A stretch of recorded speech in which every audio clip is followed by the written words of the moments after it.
Okay, so या लेक्चरमध्ये आपण आपलं ऑफसेट डिझाईन स्टार्ट करणार आहे. ऑफसेट लिंकसाठीचं डिझाईन सॉरी. आणि ऑफसेट लिंक कशी असते तर बघा, या पद्धतीने काहीतरी लिंकचा शेप असतो. गाड्यांमध्ये यूज केली जाते मोस्टली आणि बऱ्याच वेगवेगळ्या ठिकाणी यूज बघायला भेटतात तुम्हाला याचे ऑफसेट लिंकचे. 2 होल्स राहतात बेसिकली त्याला, आणि त्या 2 होलमध्ये 2 रॉड किंवा शाफ्ट सेट केलेले राहतात. बेसिकली या ऑफसेट लिंकवर काय राहतं की या पद्धतीने स्ट्रेस अप्लाय होतो. तर बिकॉज ऑफ द स्ट्रेचिंग या ठिकाणी या ऑफसेट लिंकचं इलॉंगेशन होतं. ऑफसेट लिंकची जी ब्रीड आहे ती बी कन्सिडर केलेली आणि जी थिकनेस असणार आहे ती टी कन्सिडर केलेली आहे. सो या पद्धतीने ऑफसेट लिंक राहील. बघा आता ऑफसेट लिंक कशी राहते त्याचं मी तुम्हाला एक ॲनिमेशन बी दिसून जाईल.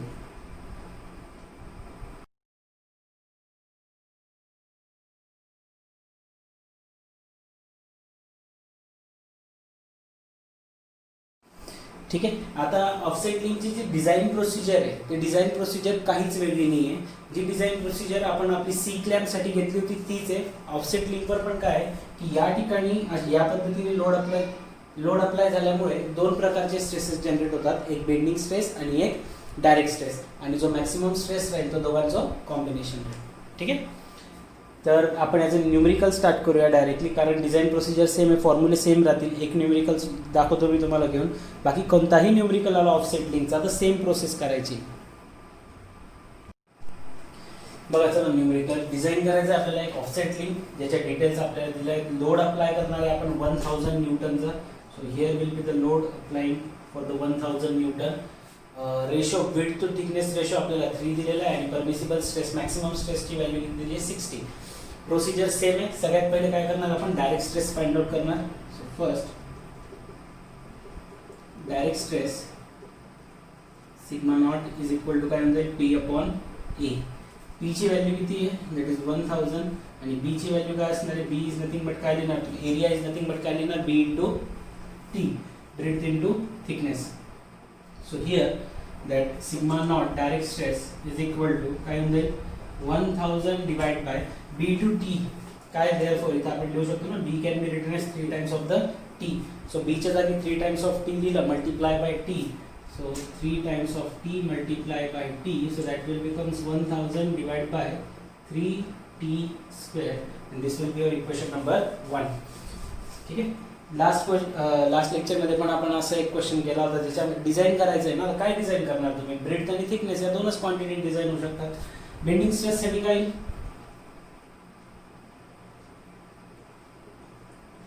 डायरेक्ट स्ट्रेस झालं, bending stress sigma B, formula माहिती आपल्याला काय राहतो, M upon Z. So bending movement is equal to काय राहतं, लोड इंटू डिस्टन्स. ठीक आहे. लोड किती आहे आपल्याकडे, load is the P and the distance, हे आपल्याला डिस्टन्स घ्यावं लागेल या ठिकाणी. किती घेणार मग ते, हे पूर्ण विड्थ आहे तर हे त्याचं सेंट्रल ॲक्सिस आहे ना, central axis, neutral axis, vertical axis. तर इथून इथपर्यंतचं डिस्टन्स हे कम्प्लीट बी आहे तर बी बाय 2. ठीक आहे. So P into D by 2. इसेंट्रिसिटीच्या जागी पी इंटू ही फॉर्म्युला लिहिला होता ना आपण, किंवा लोडला तुम्ही डब्ल्यू ने दाखवलं तर डब्ल्यू लिहा, ज्याच्या आपण नोट कराल. एफ ने दाखवलं तर एफ ने लिहा लोड.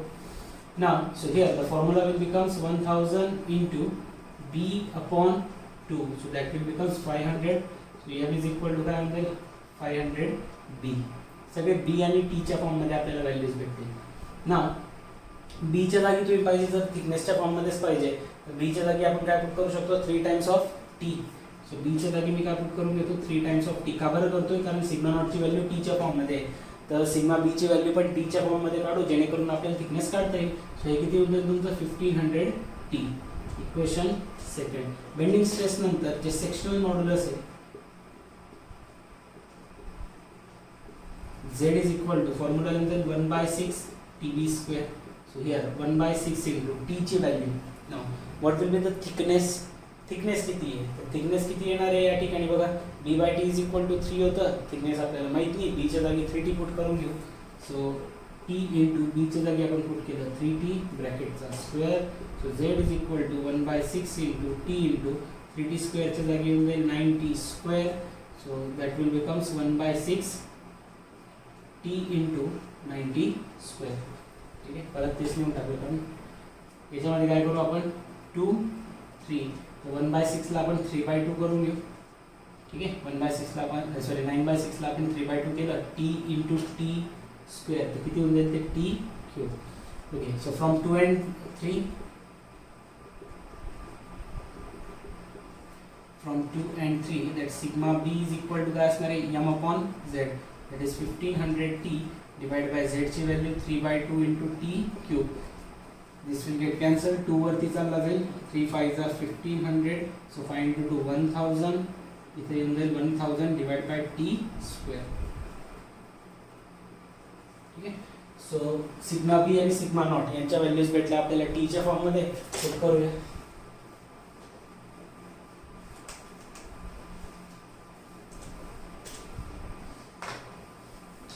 आंसर काय, sigma max is equal to sigma naught plus sigma बी. आणि मॅक्सिमम स्ट्रेस दिलेलं होतं आपल्याला 60. सिग्मा नॉटच्या जागी काय पुट करणार 1000 divide bye 3t square. Sigma बीच्या जागी काय पुट करणार 1000 divide by t square. So 60 is equal to काय होऊन जाईल 1000 बाय t स्क्वेअर. कॉमन निघू शकतं 1/3 प्लस 1. तुमच्याकडे कॅल्सी तुम्ही डायरेक्टली करू शकता. 3 plus 1 4 4/3, so t square इकडे येऊन जाईल 1000 divided by 60, 1/3 plus 1 3 plus 1 becomes 4 4/3. Okay, so that's it. So t square is equal to, तुम्ही पाहिजे तर हे कट करू शकता 2 आणि हे येऊन जातील 30.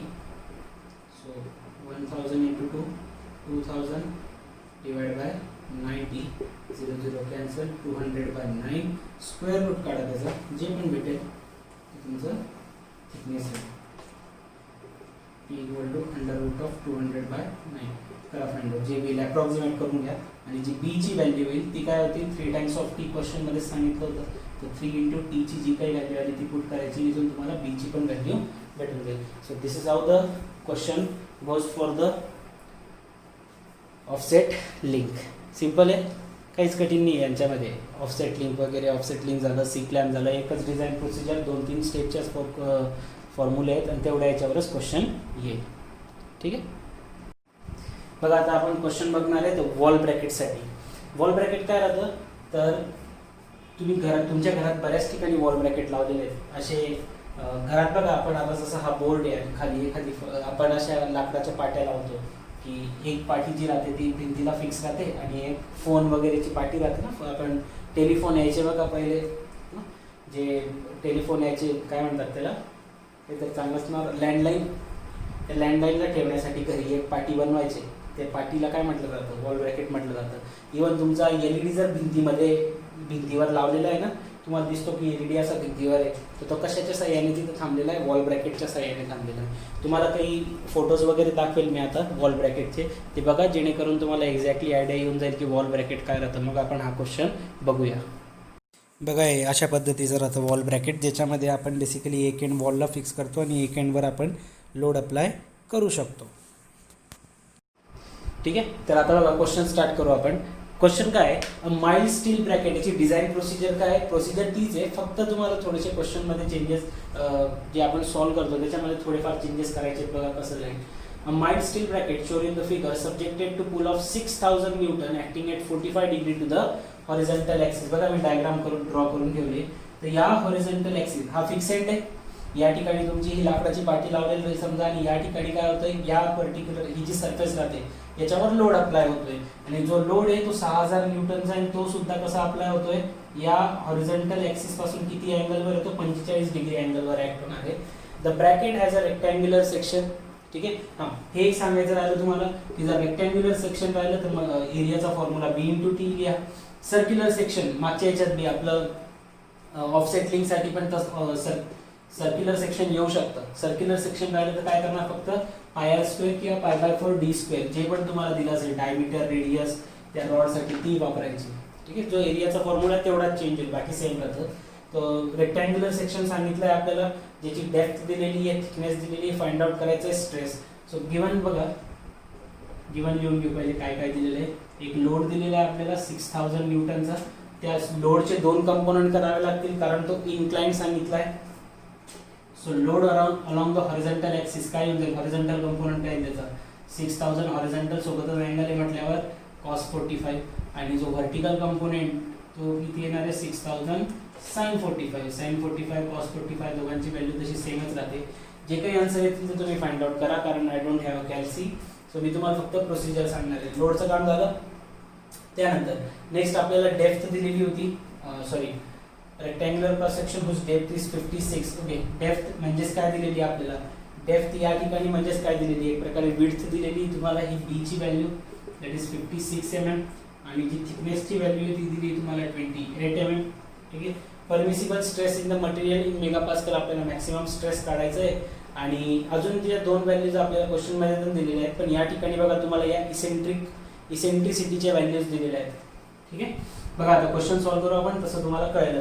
डिझाइन प्रोसिजर सेम आहे. सगळ्यात पहिले काय काढणार, डायरेक्ट स्ट्रेसची व्हॅल्यू काढूया. So here direct stress sigma naught is equal to काय होते, P upon A. So sigma naught is equal to P upon ए जर आहे, तर आता लोड पी, आता तुम्हाला जर आठवत असेल तर मी सांगितलं होतं की डायरेक्ट स्ट्रेस जो राहतो तो त्या सेक्शनमुळे अप्लाय होतो की तो सेक्शन त्या बॉडीला, त्या फिक्स सपोर्टला पॅरलल राहील. जसं किंवा असं समजू शकता तुम्ही नॉर्मली की हा जर लोड आहे, ह्या ठिकाणी जर सगळा काही लोड जनरेट होणार आहे, डायरेक्ट स्ट्रेस कसा येईल, व्हर्टिकल. हॉरिझॉन्टल लोडमुळे याच्यावर डायरेक्ट स्ट्रेस अप्लाय होणार नाही. Direct stress should be perpendicular to the surface राहतो आणि फिक्स सपोर्टला पॅरलल राहू शकतो तो. तर मग या ठिकाणी हा जो व्हर्टिकल लोड आहे ना, तो तुमचा डायरेक्ट स्ट्रेसचं काम करेल. मग ही जी पण व्हॅल्यू येईल तुमची व्हर्टिकलची, दॅट इज 6000 sin 45, जी पण व्हॅल्यू येईल डिवाइड बाय काय करावं लागेल, क्रॉस सेक्शनल एरिया. मग पहिले एरिया काढून घेऊ आपण, है ना. पहिले एरिया काढून घेऊ, बेटर राहील. एरिया इज इक्वल टू काय, अगेन बी इंटू टी. बी ची व्हॅल्यू आपल्याला 56 आणि टी ची व्हॅल्यू 28 दिलेलीच आहे. So here the 56 into 28 you will get the value of area. कशात येईल ते, mm स्क्वेअर मध्ये. सो यानंतर आपण स्टार्ट करू आपलं direct stress. Direct स्ट्रेसचा formula sigma naught is equal to P upon A, vertical डायरेक्शनचा load, that is 6000 sin 45 divide by एरियाची जी काही value आली असेल ती इथं पुट करायची. You will get the value of direct stress in newton per mm square. ठीक आहे.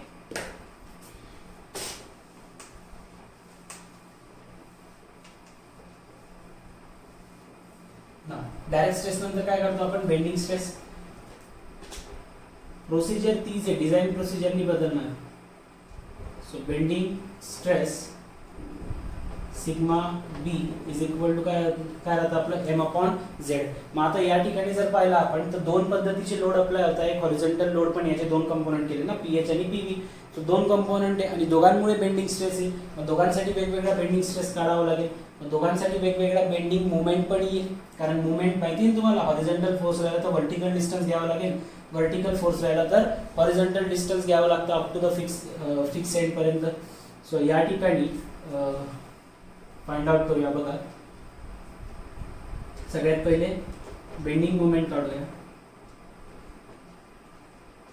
Bending movement for horizontal load. So इथे काय करणार, बेंडिंग मुवमेंट फॉर हॉरिझॉन्टलला MH लिहून देऊ, that is PH into distance किती राहील, लोड हॉरिझॉन्टल तर फिक्स एंडच्या सेंटर लाईन पर्यंतचा व्हर्टिकल डिस्टन्स किती आहे, 75. PH तुमचा आलेला राहील, पुट करा, इथून तुम्हाला MH ची व्हॅल्यू भेटेल. ठीक आहे. तसंच similarly bending movement for PV vertical साठी. So bending movement is equal to काय होईल, vertical load into horizontal distance किती आहे, 130. हे डिस्टन्स घ्यावं लागेल. ठीक. सो हे या ठिकाणी हे दोन्ही बनले. आता बेंडिंग मुवमेंट झाल्यानंतर अजून काय लागणार आहे आपल्याला, सेक्शन मॉड्युलसची व्हॅल्यू लागेल. Section modulus Z. So here section modulus Z is equal to काय होईल, 1/6 इंटू TB स्क्वेअर. फॉर्म्युला आहे आपल्याकडे, पुट करूया.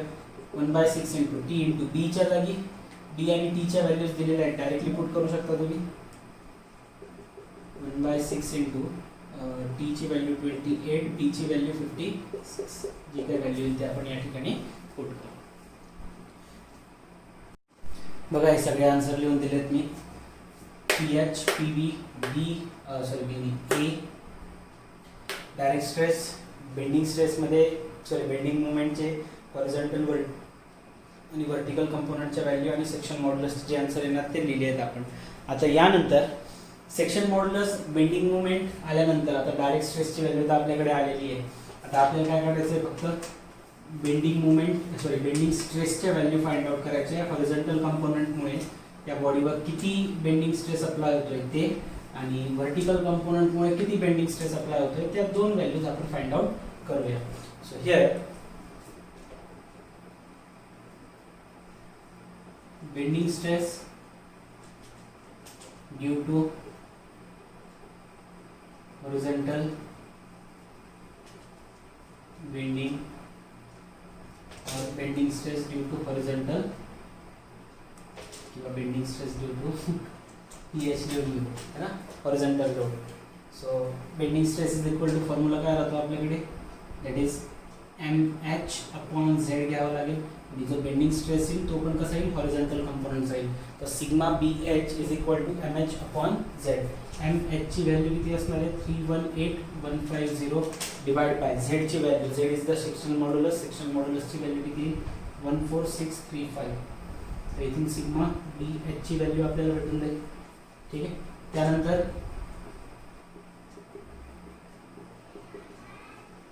Bending stress due to PV घ्यावं लागेल. Sigma BV is equal to काय होईल, MV upon Z. So MV ची व्हॅल्यू जी आपल्याला भेटलेली आहे दॅट इज 551460 डिवाइड बाय 14635. तर इथून सिग्मा DV ची व्हॅल्यू भेटेल. आणि देन लास्टमध्ये काय करणार, सगळ्या स्ट्रेसची ॲडिशन करून देऊ.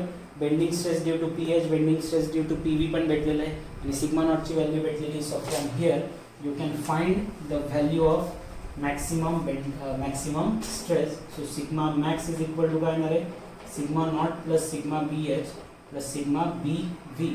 sigma naught ची व्हॅल्यू तर 2.7 भेटली आहे. या दोघांच्या ज्या व्हॅल्यूज भेटतील त्या इथं पुट करायच्या and you will get the value of sigma max Newton mm square. ठीक आहे. बघा एक क्वेश्चन आहे हा ब्रॅकेटसाठीच, होमवर्क राहील तुम्हाला. याच्यात तुम्हाला डिझाईन करायचं आहे म्हणजे B आणि T ची व्हॅल्यू काढायची आहे. तर यापूर्वी C क्लॅम्पसाठी आपण ऑफसेट लिंकसाठी ऑलरेडी असे क्वेश्चन केले की ज्यामध्ये आपण सिग्मा नॉटची व्हॅल्यू कशाच्या फॉर्ममध्ये काढली, टी स्क्वेअरची फॉर्ममध्ये. सिग्मा बीची व्हॅल्यू कशाच्या फॉर्ममध्ये काढतो, टी स्क्वेअरच्या फॉर्ममध्ये. आणि मग एकदा टी माहीत पडला की हे इथं रिलेशन दिलं आहे बघा, B is equal to 2 times of T. तर या पद्धतीने तुम्ही आन्सर काढू शकता. टीची व्हॅल्यू इथून भेटून जाते, इथून बीची व्हॅल्यू काढायची. मॅक्सिमम बेंडिंग स्ट्रेस तुम्हाला दिलेलं राहतं, मॅक्सिमम स्ट्रेस 60 मेगापास्कलचं सिग्मा मॅक्स दिलेलं आहे. इन्क्लाइंड आहे तर काढू शकता तुम्ही. लास्ट रिलेशन काय बनेल तुमचं, sigma max is equal to sigma naught plus sigma BH plus sigma BV है ना. आता आपण केलं तर ह्या सगळ्या व्हॅल्यू कशाच्या फॉर्ममध्ये येतील, टीच्या फॉर्ममध्ये किंवा टी स्क्वेअरच्या फॉर्ममध्ये येतात. तर तिथून तुम्हाला टीची व्हॅल्यू भेटेल, B इक्वल टू 2T मध्ये पुट करायचं आणि तुम्हाला तिथून सिग्मा मॅक्सची व्हॅल्यू भेटेल. तर ह्या क्वेश्चन सोबतच तुमचं हे चॅप्टर पण संपलेलं आहे. सो DME चे आपले 3 चॅप्टर झाले. सो फर्दर आपण नेक्स्ट चॅप्टर स्टार्ट करूया. ठीक आहे. नेक्स्ट लेक्चरला आपण आपलं पुढचं चॅप्टर स्टार्ट करू.